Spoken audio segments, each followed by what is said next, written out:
बड़ी खबर नेपाल से है, जहां नेपाल के काठमांडू में त्रिभुवन इंटरनेशनल एयरपोर्ट पर बुधवार को एक बड़ा विमान हादसा हो गया है। बताया जा रहा है कि यह विमान 19 यात्रियों को काठमांडू से पोखरा ले जा रहा था। स्वर एयरलाइंस का विमान टेक ऑफ के बाद जमीन पर फिसला और देखते ही देखते उसमें आग लग गई। इस हादसे में 18 यात्रियों की जान गई है और एक पायलट का रेस्क्यू किया गया है, जिसका इलाज जारी है।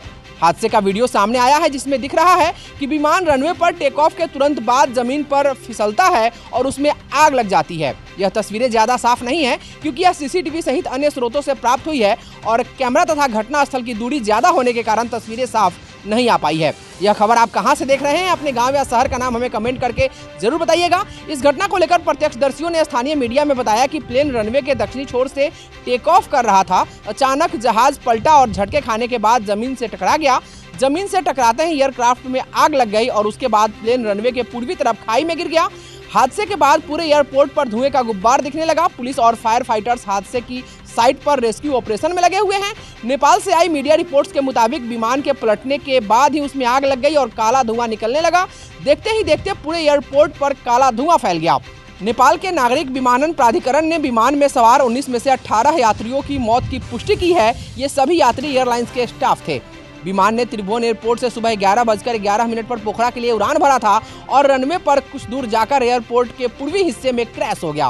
विमान क्रैश के बाद पायलट 37 साल के कैप्टन एमआर सास की जान बचाई गई है और उसे क्रैश साइट से रेस्क्यू किया गया है और अस्पताल में उनका इलाज किया जा रहा है। बताया जा रहा है कि इस विमान को साल 2003 में बनाया गया था। विमान को एयरलाइंस के स्टाफ मरम्मत के लिए ले जा रहे थे। एयरलाइंस ने कहा है कि विमान पोखरा जा रहा था ताकि मरम्मत के बाद उसका टेक्निकल इंस्पेक्शन हो सके। विमान ने रनवे 2 से टेक ऑफ किया और रनवे 20 पर क्रैश हो गया।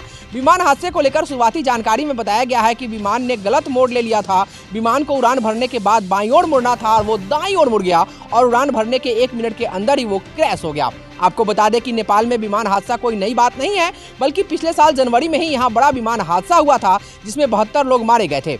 एटी एयरलाइंस का विमान पोखरा एयरपोर्ट पर लैंडिंग से पहले क्रैश हो गया था, जिसमें सवार सभी यात्रियों की मौत हो गई थी।